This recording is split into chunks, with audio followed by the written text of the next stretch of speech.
Hello दोस्तों, तो स्वागत है आप सभी का अपना यूट्यूब चैनल बाला स्टूडियो। तो दोस्तों, आज हम लोग इस वीडियो में देखने वाले क्लास 10 के भारतीय भवन के राजनीति शास्त्र के पार्ट 2 जाति, लैंगिक एवं सांप्रदायिक विभेद का लोकतांत्रिक राजनीति पर प्रभाव का लघु उत्तरीय प्रश्न देखने वाले।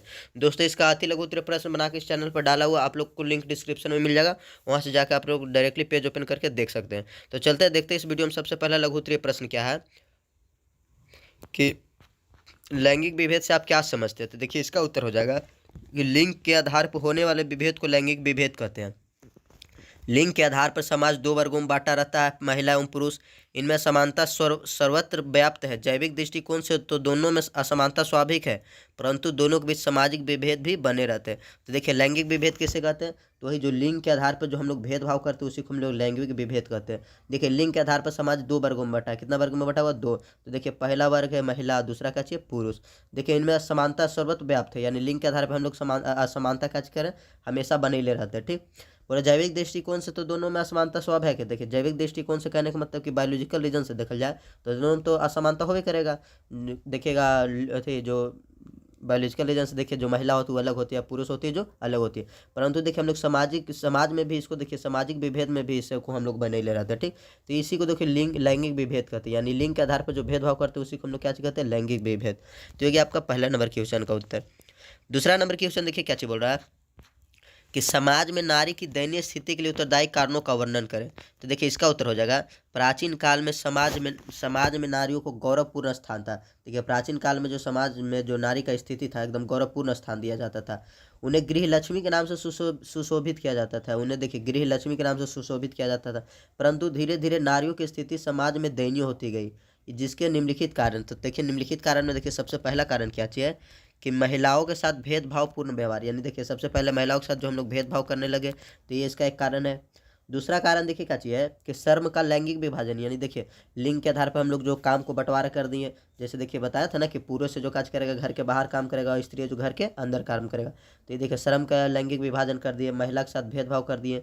तीसरा कोची कि स्त्री भ्रूण हत्या, यानी देखिए, जो बच्ची पेट में रहती है उसको गर्भ में ही मार देते, उसी को स्त्री भ्रूण हत्या कहते हैं। तो देखिए, ये हो गया तीसरा कारण। चौथा कारण को चाहिए कि शिक्षा का अभाव है। चौथा कारण का चाहिए शिक्षा का अभाव, यानी स्त्री लोग को उतना हम लोग पढ़ाते लिखाते नहीं, यानी शिक्षा के अभाव है। अब देखिए, पांचवा कारण को चाहिए राजनीतिक अधिकारों का अभाव। देखिए, स्त्री लोग को अपना राजनीतिक अधिकार मालूम नहीं, इसलिए देखिए उन लोग को राजनीतिक अधिकारों का भी का चाहिए अभाव। तो देखिए, इसी कारण से कहा होगा कि आज जो स्त्री है उनका दयनीय स्थिति हो गया। आज उनका जो स्थिति है, जो नारी के समाज में स्थिति आज का हो गई, दयनीय हो गई। तो हो गया आपका दूसरा नंबर क्वेश्चन का उत्तर। तीसरा नंबर क्वेश्चन देखिए क्या बोला कि महिलाओं की स्थिति में सुधार लाने की जरूरत के लिए कोई दो कारण बताए। यानी देखिए, महिलाओं की स्थिति देखिए बिगड़ था ना, एकदम दयनीय था, तो इसी को सुधार लाने के लिए दो कारण बताने के लिए करा। तो देखिए, सबसे पहले देखिए उत्तर क्या कह रहा कि महिलाओं की स्थिति में सुधार लाने की जरूरत के लिए दो निम्नलिखित कारण है। पहला कारण देखिए क्या चाहिए कि महिलाओं में शिक्षा का स्तर ऊपर उठाना होगा, यानी महिलाओं को और से अधिक पढ़ाना होगा। ठीक। यानी महिलाओं के बीच शिक्षा का प्रसार कर उनकी स्थिति में सुधार लाया जा सकता है। तो ये हो गया देखिए पहला कारण, यानी महिलाओं को ज़्यादा पढ़ा लिखा देंगे तो क्या होगा, अपने महिला के समाज में स्थिति सुधर जाएगा। ठीक। ये हो गया पहला। दूसरा कारण क्या चाहिए? महिला सशक्तिकरण। महिला सशक्तिकरण कहने का मतलब देखिए कि महिलाओं को राजनीतिक अधिकार पुरुषों की तुलना में काफ़ी बाद में प्राप्त हुआ। अब महिलाओं में राजनीतिक चेतना जागृत करनी हो चुकी है। यानी देखो, महिलाओं को कच कर देंगे, उसके अधिकार के प्रति उन लोग को जागृत कर देंगे, महिलाओं को उनके अधिकार के प्रति उनको कच कर देंगे, जागृत कर देंगे। तो इससे क्या होगा, महिला सशक्तिकरण हो जाएगा। ठीक। तो ये देखिए, ये दो कारण से क्या हो सकता है कि महिला समाज में अपना दयनीय स्थिति से ऊपर उठ सकती है। ठीक। तो ये हो गया आपका तीसरा नंबर क्वेश्चन का उत्तर। चौथा नंबर क्वेश्चन देखिए काची बोला कि भारत की संसद तथा राज्य विधानमंडल में महिलाओं के प्रतिनिधि की स्थिति पर प्रकाश डाले। तो देखिए, इसका उत्तर हो जाएगा, महिलाओं की राजनीति स्थिति अभी भी दयनीय बनी, यानी राजनीति स्थिति में अगर देखा जाए, यानी राजनीति में देखा जाए तो महिला की स्थिति अभी भी क्या चाहिए, दयनीय बनी है। वह संसद एवं राज्य विधानमंडल में उनकी भूमिका नगण्य, यानी संसद और राज्य विधानमंडल में उनकी भूमिका जो है एकदम नहीं के बराबर है। केंद्रीय तथा राज्य मंत्री परिषद में भी महिलाओं का प्रतिनिधि काफ़ी कम है। यानी देखिए, केंद्रीय तथा राज्य मंत्री परिषद में देखिए महिलाओं को प्रतिनिधित्व यानी बहुत कम है। ठीक। भारत की संसद में महिलाओं को प्रतिनिधित्व भी विश्व के अन्य देशों की संसद की तुलना में बहुत कम है। भारत में 8.3% ही महिलाओं की प्रतिनिधित्व प्राप्त है। भारत की इस लोकसभा में महिलाओं का प्रतिनिधित्व लगभग 11%, वही भारत के राज्य विधानमंडल में यह 4% है। देखिए, लोकसभा महिला का प्रतिनिधित्व 11% है, वही बोला कि राज्य विधानमंडल में 4%। भारत के लगभग सभी राजनीतिक दलों ने अपने चुनाव घोषणा पत्र में संसद और राज्य विधानमंडल में महिलाओं के लिए 33% आरक्षण का वायदा किया, जो इस वर्ष आशय के विधेयक संसद में लंबित है। ठीक, तो ये हो गया देखिए राजनीति में भारत की महिलाओं की स्थिति हो गया। ठीक, तो ये आपका देखिए चौथा नंबर क्वेश्चन का उत्तर हो गया। अब देखिए पांचवा नंबर क्वेश्चन क्या बोला कि विभिन्न तरह की सांप्रदायिक राजनीति का उदाहरण उल्लेख करें। यानी देखिए विभिन्न तरह के सांप्रदायिक राजनीति के बारे में बोल रहा। ठीक, तो देखिए इसका उत्तर हो जाएगा विभिन्न तरह के सांप्रदायिक राजनीति निम्नलिखित है। देखिए पहला का है कि सांप्रदायिक की सोच पर अपने धार्मिक समुदाय अपने का प्रमुख बहुसंख्यकवाद रूप चाहता है। जो लोग संख्यक समुदाय को होते हैं उनकी यह कोशिश बहुसंख्यवाद के रूप ले लेती है। उदाहरणार्थ श्रीलंका में देखिए सिली समुदाय की प्रभुत्ता कायम करने के लिए अपने बहुसंख्यक प्रस्ताव के तहत कई कदम उठाए गए। यानी देखिए श्रीलंका में क्या चाहिए कि सिली समुदाय के लोग ज़्यादा इसलिए हुआ देखिए क्या होता है कि वह हर बार मतलब सिली वाला जो वोटर होता है ना हर बार जीत जाता है। ठीक, देखिए बोला कि सांप्रदायिक के आधार पर राजनीतिक गोलबंदी सांप्रदायिक का दूसरा रूप है। इस हेतु पवित्र प्रतीक धर्म गुरुओं और भावनाओं अपीलों का सहारा लिया जाता है। यानी देखिए सांप्रदायिक राजनीति करने के लिए क्या चीज़ धर्म गुरु का सहारा लिया जाता है, प्रतीकों का सहारा लिया जाता है। जैसे देखिए ना अभी हम लोग तरफ चल रहा है ना बजरंग दल चल रहा है, मुस्लिम लोग देखिए अपना चांद तारा लेकर दे रहा था, यानी अपना प्रतीक का यूज करता है, धर्म गुरुओं का भी यूज कर लेता है राजनीति करने के लिए। ठीक, सहारा लिया जाता है। निर्वाचन के वक्त हम अक्सर ऐसा देखते हैं कि किसी खास धर्म के अनुयायियों से किसी पार्टी विशेष के पक्ष में मतदान करने की अपील कराई जाती है। यानी देखिए क्या किया जाता है कि किसी खास धर्म के अनुयायी यानी जो खास धर्म के जो गुरु लोग होते हैं मानने वाले होते हैं उनसे क्या किया जाता है प्रचार किया जाता है राजनीति के लिए। ठीक, तो ये हो गया देखिए आपका अंत में देखिए सांप्रदायिकता का भयावह रूप तब देखने को मिलता है जब सांप्रदायिक के आधार पर हिंसा दंगा और नरसंहार होने लगता है। विभाजन से पहले और बाद में भी कई जगहों पर बड़े पैमाने पर सांप्रदायिक हिंसा हुई। तो ये देखिए हो गया आपका पांचवा नंबर क्वेश्चन का उत्तर। अब छठा नंबर क्वेश्चन देखिए क्या बोला सांप्रदायिकता से आप क्या समझते हैं, इसके मुख्य तत्व बताएं। तो देखिए इसका उत्तर हो जाएगा सांप्रदायिकता का सही अर्थ है अपने धर्म को अन्य धर्मों से ऊंचा माना। सांप्रदायिकता का मतलब क्या होता है कि अपने धर्म से अन्य धर्म को ऊंचा मानना, अपने धार्मिक हितों के लिए राष्ट्रहित का बलिदान कर देना सांप्रदायिकता है। सांप्रदायिकता के 3 तत्व बनाए गए हैं। देखिए सबसे पहला तत्व क्या है सांप्रदायिकता का कि एक धर्म के अनुयायी को धार्मिक कार्यों के साथ राजनीतिक आर्थिक सामाजिक और सांस्कृतिक हितों में भागीदारी लिया जाता है। तो ये हो गया देखिए पहला तत्व। दूसरा तत्व क्या है कि एक धर्म के अनुयायी लैंगिक हित दूसरे धर्म के अनुयायी से भिन्न होते हैं। एक धर्म के जो अनुयायी क्या चाहिए लैंगिक हित के दूसरे धर्म के अनुयायी से क्या होते भिन्न होते हैं। तीसरा देखिए तत्व क्या चाहिए उनके हित एक दूसरे से भिन्न ही नहीं बल्कि परस्पर विरोधी भी होते हैं। यानी देखिए एक धर्म का जो दूसरे धर्म से जो होता है वो एक दूसरे से क्या होता है विरोधी भी होता है। तो ये आपका छठा नंबर क्वेश्चन का उत्तर। सातवां नंबर क्वेश्चन देखिए क्या बोला कि सांप्रदायिकता की भावना को अंग्रेज ने क्या और कैसे उभारा। यानी देखिए सांप्रदायिकता का मतलब जातिवाद होता है ना, हिंदू मुस्लिम होता है ना, तो ये जातिवाद है ना, तो ये सांप्रदायिकता की भावना को अंग्रेज कैसे उसको उभारा। तो देखिए इसका उत्तर हो जाएगा अंग्रेजों ने देखा कि भारतीयों में अभूतपूर्व एकता है और तभी सभी संप्रदाय के लोग के बीच प्रेम और सद्भाव व्याप्त है। भारत के स्वाधीनता संग्राम में सभी संप्रदाय के लोग एकजुट हैं। अंग्रेज किसी भी कीमत पर देश का शासन अपने हाथ से जाने देना नहीं चाहते थे, फलतः उनमें फूट डालो और शासन करो की नीति का गले लगाया। देखिए आपसे ऑब्जेक्टिव में पूछा कि अंग्रेज ने सांप्रदायिकता के लिए कौन सा नीति अपनाया, तो आप बोलिएगा फूट डालो और शासन करो, फूट डालो और शासन करो की नीति अपनाया। देखिए वे यह समझ गए थे कि ब्रिटिश शासन के हित मुसलमानों को प्रोत्साहित कर उन्हें कांग्रेस के आंदोलन से अलग में ही है। यानी देखिए अंग्रेज लोग जानते थे कि अगर मुसलमान को जब तक अलग नहीं करेंगे तब तक उन लोग क्या चाहिए कांग्रेस अलग नहीं होगा, कांग्रेस अलग नहीं होगा तो हम लोग अपना शासन कर नहीं पाएंगे।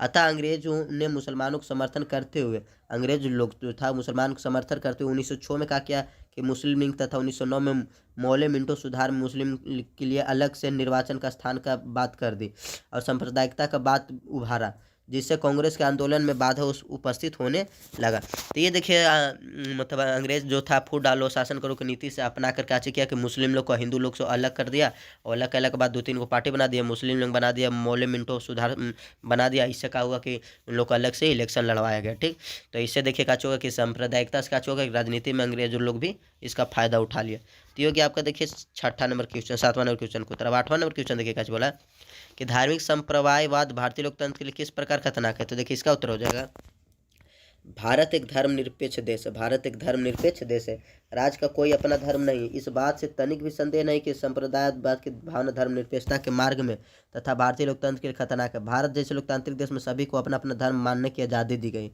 यहाँ कभी भी हिंदुओं तथा कभी भी मुसलमानों की धार्मिक भावनाओं को उस्काकर सांप्रदायिक दंगे कराए जाने की कोशिश नहीं होती है, जिससे लोकतंत्र का अस्तित्व खतरे में पड़ जाने की संभावना बन जाती है। अब देखिए आगे क्या चाहिए। तो ये हो गया 8वां नंबर क्वेश्चन को उत्तर। ठीक, तो अब देखिए 9वां नंबर क्वेश्चन क्या बोला कि भारत में धार्मिक सांप्रदायिकता के कोई 3 प्रभाव को उल्लेख करिए। तो देखिए भारत में धार्मिक सांप्रदायिकता के 3 प्रभाव देखिए। पहला प्रभाव है कि 1947 में भारत का विभाजन कर मुसलमान बहुल क्षेत्रों की पाकिस्तान बना। यानी देखिए भारत का विभाजन होने से क्या हुआ कि 1947 में भारत का विभाजन हो गया, तो जहाँ मुस्लिम ज़्यादा तो आज पाकिस्तान बन गया।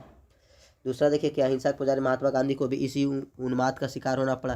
यानी देखिए क्या चीज़ था क्वेश्चन, देखिए क्वेश्चन क्या चीज़ था कि भारत में धार्मिक संप्रदाय के कोई 3 प्रभाव को लिखे। तो देखिए भारत में धार्मिक संप्रदाय यानी धर्म के आधार पर जो संप्रदाय बटा हुआ था, यानी जो समाज बटा हुआ था, उसमें देखिए क्या हुआ कि पहला पाकिस्तान बन गया। दूसरा क्या हुआ कि इसी का शिकार होना पड़ा महात्मा गांधी को। यानी देखिए महात्मा गांधी भी धर्म के लिए मारे गए, ठीक, यानी धर्म के लिए महात्मा गांधी भी शहीद हो गए, ठीक। तीसरा देखिए आए दिन कश्मीर में हो रहा है आतंकवादी हमले भी संप्रदाय का ही देन है। यानी देखिए आजकल जो कश्मीर में हमला हो रहा है तो मुस्लिम हिंदू के चलते हमला होता है, तो आजकल भी देखिए संप्रदाय हमला हो रहा है, वो भी का आतंकी जो हमला हो रहा है ना, वो भी संप्रदायवाद का ही देन है। तो देखिए 3 कारण था, ठीक। अब 10वां नंबर क्वेश्चन देखिए क्या बोला, सांप्रदायिकता से क्या तात्पर्य, इसे लोकतंत्र के लिए खतरा क्यों माना जाता है। तो देखिए इसका उत्तर हो जाए सांप्रदायिकता का सही अर्थ है अपने धर्म को अन्य धर्मों से ऊंचा मानना, अपने धर्म को क्या करना, अन्य धर्मों से ऊंचा मानना, अपने धार्मिक हितों के लिए राष्ट्रहित का भी बलिदान कर देना सांप्रदायिकता। यानी देखिए अपने धर्म के लिए क्या करना कि राष्ट्रहित का बलिदान करना, यानी राष्ट्र के विपरीत चल जाना, राष्ट्र के क्या चल जाता है विपरीत, यानी राष्ट्र को मतलब डुबाए फिर हम लग जाता है, ठीक। तो इसी को हम लोग बोलते हैं सांप्रदायिकता। बोला सांप्रदायिकता धर्म के नाम पर घृणा फैलाती, यह एक विशेष विष के समान है जो मानव को घृणा करना सिखाता है। इस संकुचित मनोवृत्ति के कारण एक धर्म के अनुयायी दूसरे धर्म के अनुयायी अथवा एक समुदाय के लोग दूसरे समुदाय के लोग के खून के प्यास हो जाते हैं। सांप्रदायिकता के कारण सांप्रदायिक दंगा होने लगते, इसके कारण राष्ट्रीय एकता खतरे में पड़ जाता, जो लोकतंत्र के लिए खतरा उत्पन्न कर देती है। तो ये गया 10वां नंबर क्वेश्चन का उत्तर। देखिए 11 नंबर क्वेश्चन क्या बोला कि जातिवाद किस प्रकार भारतीय लोकतंत्र के लिए चुनौती है, वर्णन कीजिए। तो देखिए इसका उत्तर हो जाएगा लोकतांत्रिक व्यवस्था में जाति की भूमिका सदैव ही महत्वपूर्ण रही। भारत की सामाजिक समस्या में जातिवाद की समस्या मुख्य मानी जाती है। आज संपूर्ण देश जातिवाद का शिकार बन गया। इसके कारण ऊंच नीच, अमीर गरीब, अस्पृश्यता आदि कुशासित भावनाओं का जन्म हो गया। आज भारत के 4 जातियों के बीच 3000 उपजाति है। देखिए आज भारत में 4 जाति है ना, हिंदू मुस्लिम सिख ईसाई, इनमें देखिए आज 3000 उपजातियाँ बन गई है, जो राष्ट्रीय एकता और प्रजातंत्र के लिए खतरनाक है तथा लोकतंत्र के लिए एक गंभीर चुनौती बन गई थी। हो गई 11 नंबर क्वेश्चन का उत्तर। अब देखिए 12 नंबर क्वेश्चन क्या बोला कि 2 सामाजिक बुराइयों का नाम बताएं जो अभी तक भारतीय समाज में विद्यमान है। तो देखिए इसका हो जाएगा 2 सामाजिक बुराइयां। देखिए पहला जातिवाद है और दूसरा देखिए अभी भी छुआछूत है। अभी भी क्या चाहिए, छुआछूत। तो 12 नंबर क्वेश्चन हो जाएगा ये जातिवाद और छुआछूत। अब 13 नंबर क्वेश्चन देखिए क्या चाहिए बोला कि भारतीय समाज पर जातिवाद के 2 कुप्रभावों को उल्लेख कीजिए। तो देखिए भारतीय समाज पर जातिवाद के कुप्रभाव स्पष्ट रूप से दिखाई पड़ते। भारतीय समाज पर जातिवाद के 2 प्रभाव निम्नलिखित है। पहला प्रभाव देखिए क्या चाहिए जातिवाद का कि विभिन्न जातियों के लोग एक दूसरे को अश्रद्धा और घृणा की दृष्टि से देखते थे। देखिए पहला जातिवाद की ये हो गया प्रभाव, यानी एक दूसरे जाति के लोग एक दूसरे को क्या चाहिए अश्रद्धा और घृणा से देखते हैं, यानी नफरत से देखते हैं, एक दूसरे से नफरत करते हैं, जैसे हिंदू मुस्लिम होता है ना। अब अगला देखिए क्या चाहिए दूसरा कि जातिवाद के कारण राष्ट्र के अनेक प्रतियोगिता समूह एवं टुकड़ों में बढ़ जाते हैं। जातिवादी के कारण देखिए आज का चाहिए कि राष्ट्र जो अनेक प्रतियोगी समूह में एवं टुकड़ा में बढ़ गया, जिससे राष्ट्रीय एकता पर क्या चाहिए कुठाराघात होता है, कुठाराघात हो रहा है। यानी कहने का मतलब एक राष्ट्र के साथ का लोग कर दे रहा है गद्दारी कर रहा है, ठीक। तो हो गया देखिए 2 प्रभाव। तो देखिए जाति के आधार पर समाज में क्या हो रहा है, भारत समाज के 2 भाग में मतलब को प्रभाव पड़ रहा है, ठीक। अब देखिए 14 नंबर क्वेश्चन का हो रहा है कि सिर्फ जाति के आधार पर ही चुनाव नहीं लड़ जा सकते, इसके 2 कारण बताएं। तो देखिए इसका उत्तर हो जाएगा राजनीति में जाति के बढ़ते प्रभाव से यह निष्कर्ष निकाल लेना सही नहीं होगा कि चुनाव में जाति की भूमिका सर्वोपरि है। कभी कभी तो ऐसा भी होता है कि किसी विशेष जाति बहुल वाले निर्वाचन क्षेत्र में अधिकांश राजनीतिक दल उसी जाति के उम्मीदवार को खड़ा कर देते हैं। परिणाम स्वरूप 2 मुख्य विकल्प सामने आते हैं। बहुल जाति के मतदान किसी विशेष जाति राजनीतिक दल के उम्मीदवारों को सफल बनाने के लिए एकजुट हो जाते हैं। यदि ऐसा नहीं होता है तो बहुल जाति के एकांश मतदाता दूसरी जाति के मतदाताओं से एक नया समीकरण बनाकर बाजी मार लेते हैं। स्पष्ट है कि सिर्फ जाति के आधार पर चुनाव नहीं लड़ा जा सकते। तो ये हो गया 14 नंबर क्वेश्चन का उत्तर। 15 नंबर क्वेश्चन देखिएगा बोला कि भारत में किस तरह जातिगत असमानताएं अभी भी विद्यमान है, स्पष्ट करें। तो देखिए इसका उत्तर हो जाएगा भारत में आज भी जातिगत असमानताएं है तथा विभेद समाज में विद्यमान है। एक जाति विशेष में कई तरह के असमानताएं विद्यमान है, जैसे गरीब और अमीर, शासक और शोषित का विभेद आदि। स्वर्ण और दलित के बीच जातिगत असमानता, स्वर्ण यानी ऊंचे जाति और नीचे जाति का विभेद आज भी है। अगली और पिछड़ी जातियों का बीच जातिगत असमानता आज भी विद्यमान। तो ये देखिए आपका 15 नंबर क्वेश्चन का उत्तर। तो देखिए टोटल लघुत्तरीय में 15 प्रश्न, 15 को हम 15 बता दें दोस्तों। अगर आपको पसंद आएगा वीडियो तो लाइक करिएगा, चैनल को सब्सक्राइब कीजिएगा और दोस्तों में इसको शेयर जरूर कीजिए। तब तक के लिए थैंक